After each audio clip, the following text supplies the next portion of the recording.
सभी को सुप्रभात। मैं शिषपाल में ये पाठ थर्ड हिंदी साहित्य के अंतर्गत अपनी फर्स्ट इकाई में संभोग एक लघु काव्य जो जगदीश गुप्त द्वारा रचित उसका हम सप्रसंग व्याख्या कर रहे हैं।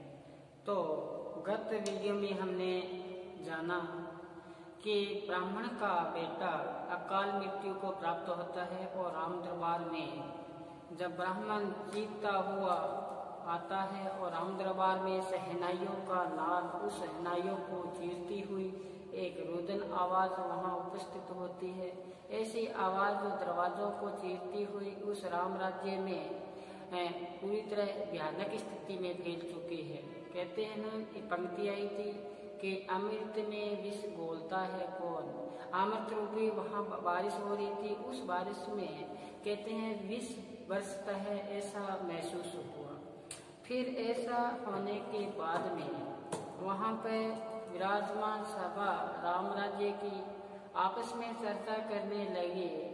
एक चिंता का विषय व्याप्त हुआ कि ब्राह्मण का बेटा कैसा अकाल मृत्यु को प्राप्त हुआ।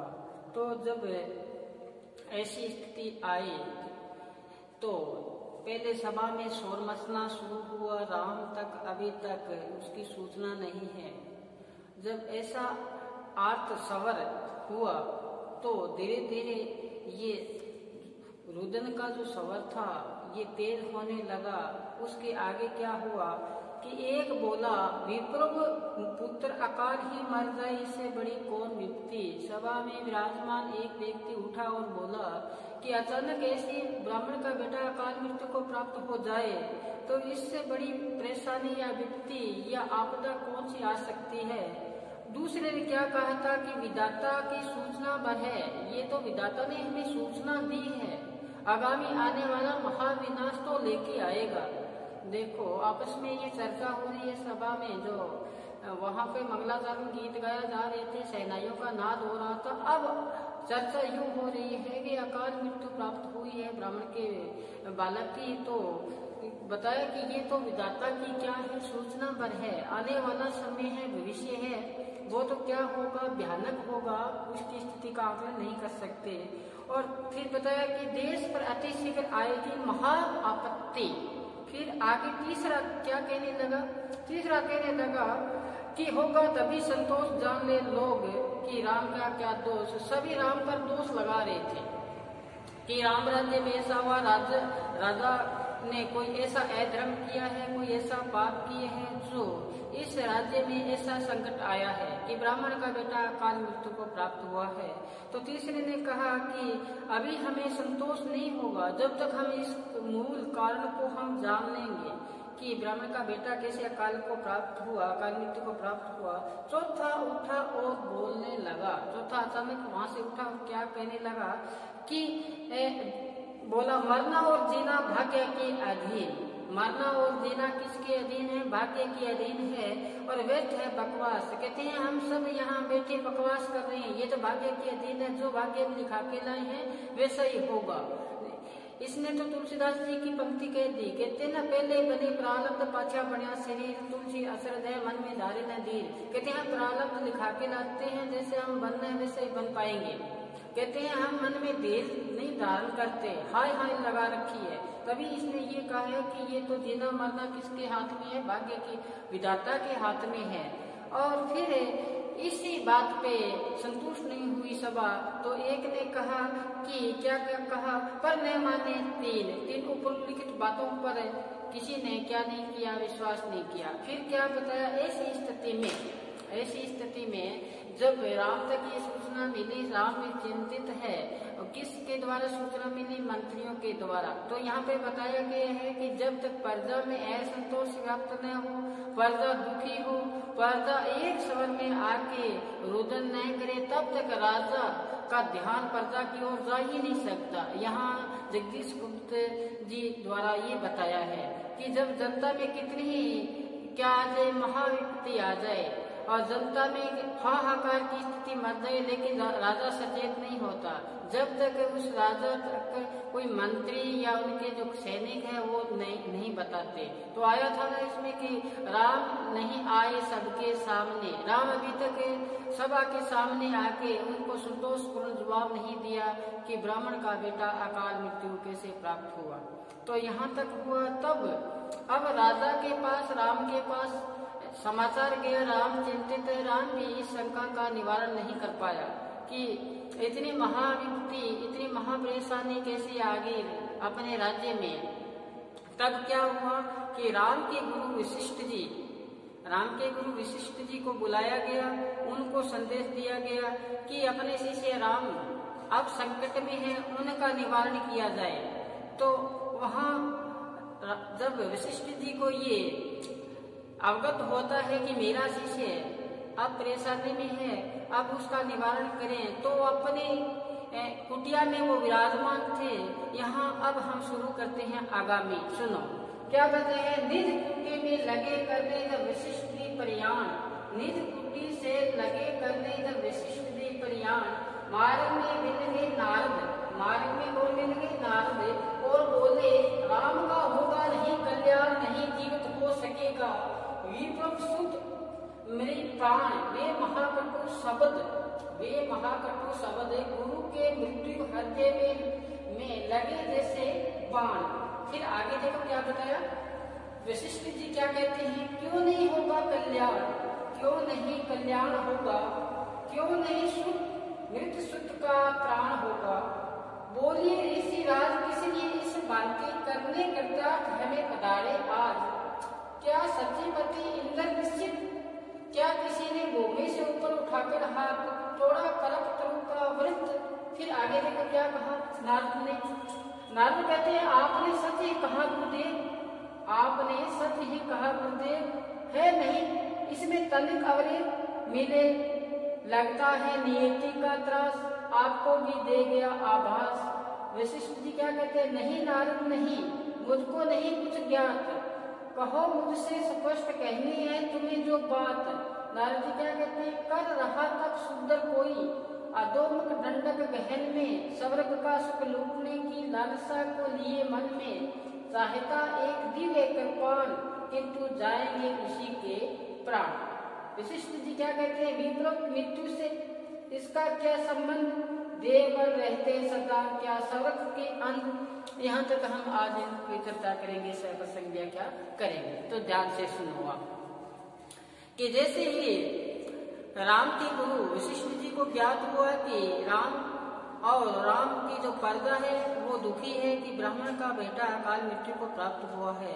अब उनको भी ज्ञात नहीं है कि इस शंका का, इस कष्ट का निवारण कैसा किया जाए।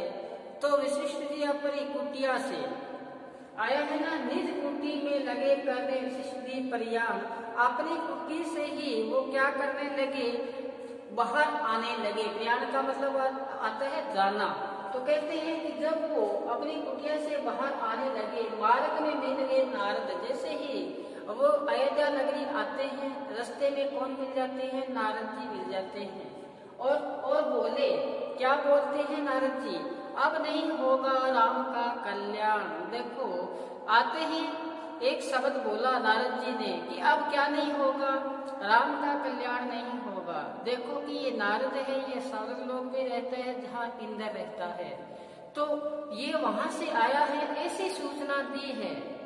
तो कहते हैं अब क्या नहीं होगा, राम का उद्धार नहीं होगा, क्योंकि ये महाविपत्ति का कारण है। इसलिए महाविपत्ति के कारण का निवारण करने के लिए जब गुरु वशिष्ठ जी आश्रम से निकल पड़ते हैं, तो राम राज्य में विपत्ति का क्या कारण है। अचानक देव ऋषि नारद से उनकी क्या हो जाती है, भेंट हो जाती है। माना जाता है कि देव ऋषि नारद के समय का पूर्ण ज्ञान रखता है कि नारद को सभी बात का क्या था, ज्ञान था कि अब वशिष्ठ जी कहाँ जा रहे हैं, राम दरबार में जा रहे हैं, ऐसा लगता है। और भविष्य और भूत में होने वाली सभी घटनाएं इनको विदित रहती है, किनको, नारद जी को। तो यही बात यहाँ बताया कि अब नहीं होगा राम का कल्याण, क्योंकि अब है जो ब्राह्मण का बेटा, विप्र शुद्ध ब्राह्मण का बेटा का क्या नहीं होगा, अब वो जीवित नहीं होगा। क्या हो बताया ना, क्यों आए हैं गुरु विप्रसुत गृहमान, जो उनका बेटा है, उनका गृहमान का आशय कि मरा हुआ बेटा ब्राह्मण का अब जीवित नहीं होगा। फिर क्या बताए, ये महाकटु शब्द, ऐसे ही ये शब्द थे कठोरता लिए हुए, किसके, नारद जी के। ऐसे जब शब्द का उच्चारण हुआ तो क्या हुआ कि वशिष्ठ जी का जो हृदय था वो क्या था, कोमल था। उस हृदय में ऐसे लगे जैसे क्या लगे, बाण। बाण क्यों लगे कि जब अपने शिष्य के प्रति ऐसा कहा गया, और शिष्य कौन है, जो राम है, उसके प्रति ऐसे कहा गया कि राम का नहीं होगा अब कल्याण, राम का अब कल्याण नहीं होगा क्योंकि ब्राह्मण का बेटा है, वो जीवित नहीं होगा। देखो जीवित नहीं होगा। फिर बताया कि क्यों नहीं होगा, मृत्युसुत का त्राण होगा। कहते हैं कि जो बालक ब्राह्मण का है उसका कल्याण क्यों नहीं होगा, ये वशिष्ठ जी ने कहा। तो बोली ऋषिराज, किस लिए इस बाती करने कृतार्थ पधारे आज। कहते हैं ये शुभ सूचना देने के लिए मेरे पास आए हो क्या, कि राम का अब कल्याण नहीं होगा।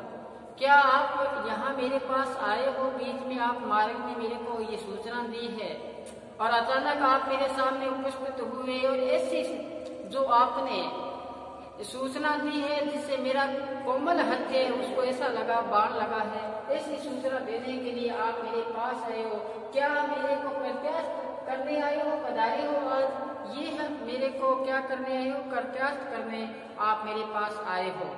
तो ऐसे कटु वचन जब किसने कहे, नारद जी ने कहे, तो वशिष्ठ जी का जो हृदय था वो छलनी छलनी हो गया, टूट चुका है। अब क्या बताए आगे, देखो ये महत्वपूर्ण पंक्ति है। क्या सत्यपति इंद्र है निश्चित, क्या किसी ने भूमि से ऊपर उठाकर हाथ तोड़ा तरु का व्रत। कहते हैं कि आप स्वर्ग लोक में क्या करते हो, निवास करते हो।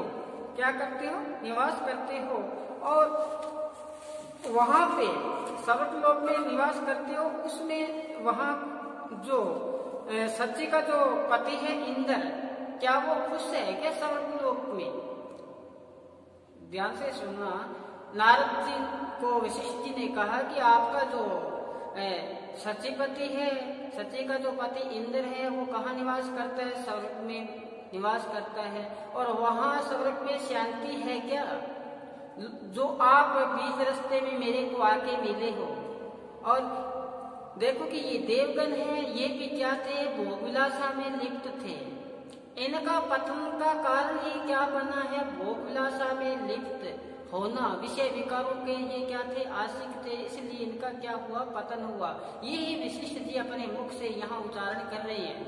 कहते हैं कि क्या सचिपति इंद्र, सचिपति इंद्र निश्चित है क्या, निश्चित का से यहाँ पर ये आया कि स्वर्ग लोक में वो निवास करते हैं और वहां पे क्या खुश है क्या।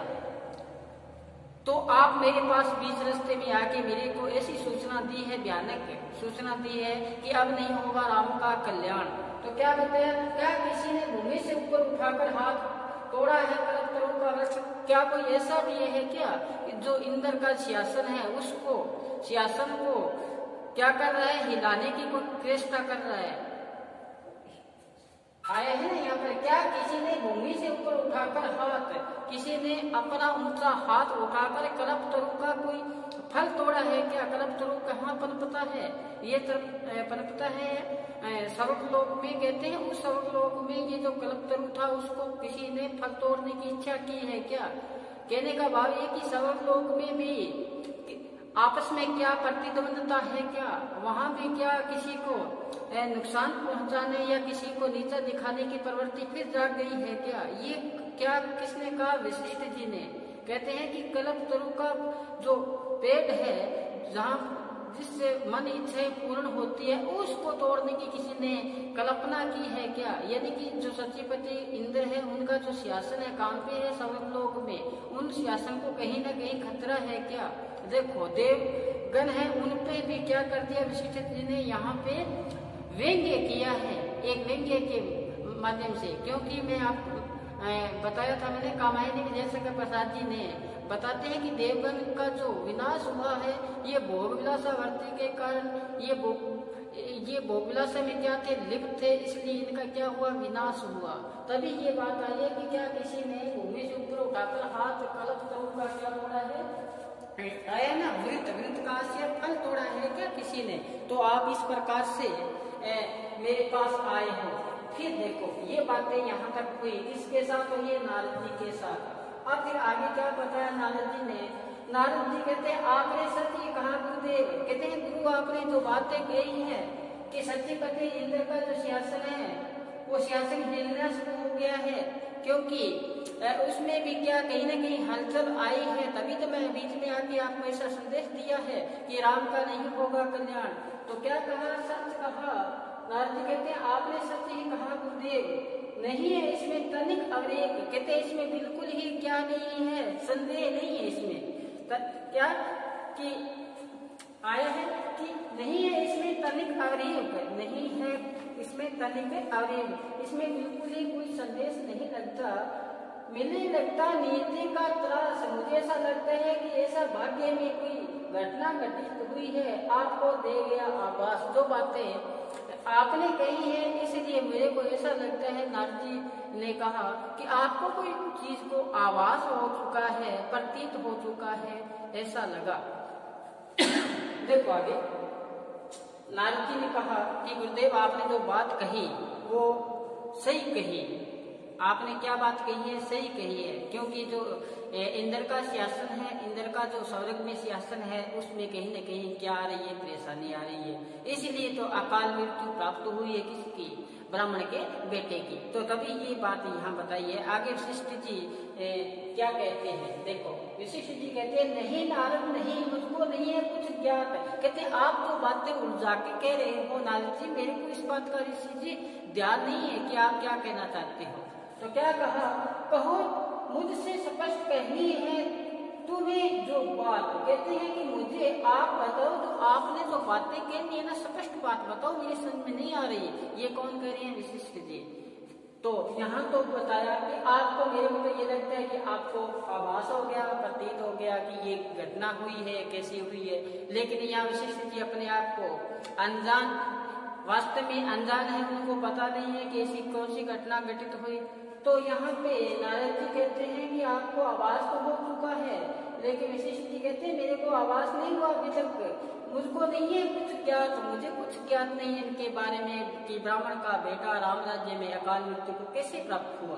तो आगे देखो, कहो मुझसे स्पष्ट कहनी है तुझे जो बात, कहते हैं जो बात कहनी है वो स्पष्ट बताओ ना आप। फिर क्या कहते हैं नारद जी, यह अपना जो मुख्य बात है शुरू होती है। देखो नारद जी ने क्या कहा, कर रहा तब शुद्ध कोई अधोमुख दंडक गहन में, स्वर्ग का सुख लूटने की लालसा को लिए मन में, चाहता है एक दिव्य कृपाण किंतु जाएंगे उसी के प्राण। वशिष्ठ जी, विप्रो की मृत्यु से कहाँ संबंध, देवगण रहते सदा क्या स्वर्ग में अंध। एक एक पंक्ति बहुत आप कल्पना ही नहीं कर सकते, इतनी गहराई ली हुई है। तो क्या बताए हैं, कर रहा है तब कोई सुधर, कहते हैं कि इस अपने दंडक वन में कोई सुधर व्यक्ति क्या कर रहा है, तपस्या कर रहा है। और तपस्या किस लालसा में कर रहा है, स्वर्ग की लालसा लिए हुए एक तपस्या कर रहा है। कौन कर रहा है, शूद्र व्यक्ति कर रहा है। शूद्र कौन, जो सुनो, जो शूद्र वो होता है जो निम्न जाति के लोग, या शूद्र उसे कह लो जो क्या कहते हैं कि जिसको हक नहीं है किसका, अपने ईश्वर की वंदना करने का, उसका। तो यही बात यहाँ बताई है कि शूद्र है वो क्या कर रहा है, तपस्या कर रहा है, और यही कारण है। तो बताया है कि दंडक वन में एक शूद्र स्वर्ग की लालसा लिए हुए, स्वर्ग का सुख लूटने की लालसा लिए हुए मन में उल्टे मुख लटका हुआ है।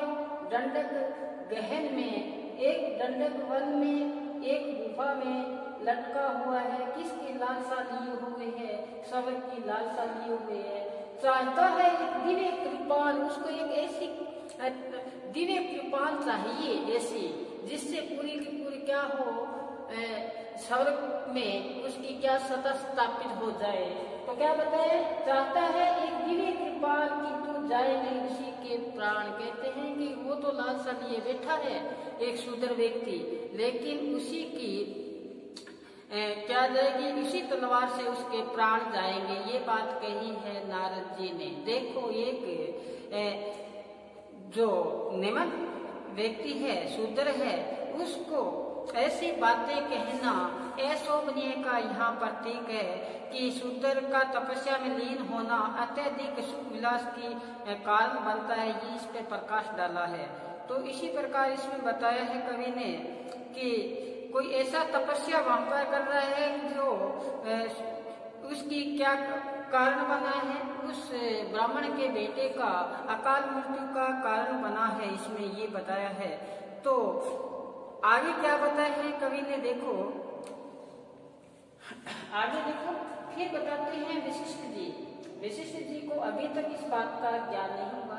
वशिष्ठ जी क्या कहते हैं, विप्र मृत्यु से यानी ब्राह्मण के बेटे की मृत्यु से इनका कहाँ संबंध। एक शूद्र व्यक्ति तपस्या कर रहा है और इधर से ब्राह्मण के बेटे की मृत्यु हो जाती है, तो इनका आपस में क्या संबंध है, इनका आपस में क्या संबंध है। तो फिर बताते हैं, देखो यहाँ ये पंक्ति कही है, बहुत गहरी पंक्ति कही है। क्या कहा है, देवगण रहते सदा क्या स्वर्ग में। देवता जो लोग हैं वे सदैव ही अपने ही अहंकार में क्या रहते हैं, अंधे रहते हैं क्या। ये सदैव अपने भोग विलासा में सदैव लिप्त रहते हैं क्या देवगण, उनको और कोई नहीं सूझता। तो यही यहाँ पे बताया है कि जो भोग विलासा करना, अति करना, ये भयानक स्थिति है, यही सदैव देवतागण संसार का दुख का कारण बना है। और ये सदैव कहाँ रहते हैं, भोग विलासा में डूबे रहते हैं। इन्हें संसार की गतिविधियों में कोई रुचि नहीं होती, संसार में खुशी हो इनको कहीं रुचि नहीं है देवगण को, जिनको हम क्या मानते हैं, पूज्य मानते हैं। यही यहाँ पे फिर बताया कि ये रहते क्या स्वर्ग में ही अंध, ये उसी भोग विलासा में अंधे रहते हैं क्या, इनको कुछ और नहीं सूझता है क्या।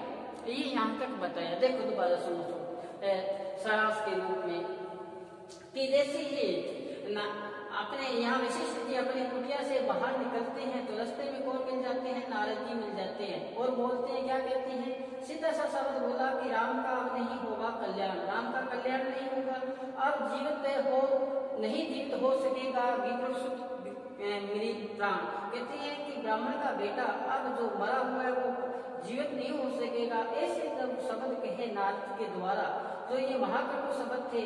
ये ऐसा सुनकर उनके जो मृत्यु हृदय था उसमें जैसे क्या लगे, बाण लगे। वशिष्ठ जी ने फिर कहा कि क्यों नहीं होगा कल्याण, मृत्यु का त्राण होगा। कहते हैं कि ऐसी मोक्ष क्यों नहीं होगा उनका। तो फिर बोले ऋषिराज, इसलिए इस बात की प्रचार करने बना रहे आज। कहते हैं ये शुभ समाचार देने के लिए मेरे पास आई हो क्या। फिर बताते हैं, कहते हैं कि फिर अपने यहाँ वशिष्ठ जी कहते हैं कि जो इंद्र का शासन है उसको कहीं समस्या है क्या, कि इस या किसी ने कहते हैं कि कलम वृक्ष का फल तोड़ने की किसने इच्छा की है क्या। तो नारद जी कहते हैं, सत्य कहा गुरुदेव आपने सही बात कही, आपको ना इसमें नहीं तनिक अवलेख, इसमें बिल्कुल संदेह नहीं है। मुझे लगता है नीति का भाग्य दे गया आपको आभास। कहते हैं कि आने वाला समय आपको आभास हो गया, प्रतीत हो गया कि आने वाला समय क्या होगा। तो फिर यहाँ पे वशिष्ठ जी कहते हैं, नारद जी मेरे को इस बात का ज्ञान नहीं है। नहीं नारद, नहीं मुझको नहीं है कुछ ज्ञान, मुझे कुछ ज्ञान नहीं है। जो बात कहनी है वो स्पष्ट कहो मुझे जो बात है। तो नारद जी ने कहा कि शूद्र व्यक्ति है वो क्या कर रहा है, तपस्या कर रहा है। एक जो नीच व्यक्ति कह लो या अधम व्यक्ति कह लो या जो निम्न वर्ण का कह लो, निम्न वर्ण का व्यक्ति क्या कर रहा है, तपस्या कर रहा है। शूद्र व्यक्ति तपस्या कर रहा है, वो क्या लालसा ली हुई है, एक स्वर्ग की सुख लुटने की लालसा ली हुई है। दंडक वन में गहन गुफा में एक क्या कर रहा है, तपस्या कर रहा है और लालसा लिए गए। उसको लालसा कौन सी है, दिव्य कृपाण की तलवार है, कृपाण से तलवार। तो लेकिन नारद जी कहते हैं वो जो कृपाण है उसी से उसके क्या जाएंगे, प्राण जाएंगे। फिर वशिष्ठ जी ने फिर बताया कि देवगण है ये सदैवंती रहते हैं क्या, ये भोगविलासा में लिप्त ही रहते हैं क्या, इनको और पता ही नहीं है कि कोई बात की दुख तकलीफ प्रजा का कोई ध्यान नहीं रखते, अपने भोगविलासा में लिप्त रहते हैं क्या। तो कहते हैं कि क्या बताया कि विप्र मृत्यु से इसका क्या संबंध है? शूद्र व्यक्ति तपस्या कर रहा है, उसका जो ब्राह्मण का बेटा अकाल मृत्यु को प्राप्त हो जाना, इनका आपस में क्या संबंध है? तो उसने कहा, फिर वशिष्ठ जी ने कहा, व्यंग्य किया, किस पे किया? नारद जी पे किया कि ये शुभ समाचार देने के लिए मेरे पास आए हो क्या आप? कि शूद्र व्यक्ति तपस्या कर रहा है, ब्राह्मण का बेटा क्या है, अकाल मृत्यु को प्राप्त हो गया, इनका दोष उस पर लगा। तो यहाँ पे फिर कहा कि स्वर्ग में जो देवगण रहते हैं वो सदैव भोगविलासा की वृत्ति में लिए रहते हैं, जो पर्दा है उनके सुख दुख का कहीं ख्याल नहीं है। ये यहाँ पे हमने अंकित किया, इस पर हमने आज सह प्रसंग व्याख्या की। तो आगे देखो, आगे जो भी है साथ साथ यहाँ श्याम पट पे अंकित करेंगे और साथ साथ में अपने सह प्रसंग व्याख्या करेंगे। मैं आशा करता हूँ कि कहीं कोई पंक्ति छूट न जाए और जो संभोग लिखा हुआ है जगदीश गुप्त का, उसको अच्छी तरह से हम समझ पाए। आज बस इतना ही, घर पर रहें, सुरक्षित रहें, पढ़ते रहें। कल फिर हम हाजिर होंगे संभोग के साथ, तब तक आप पढ़ते रहें। धन्यवाद।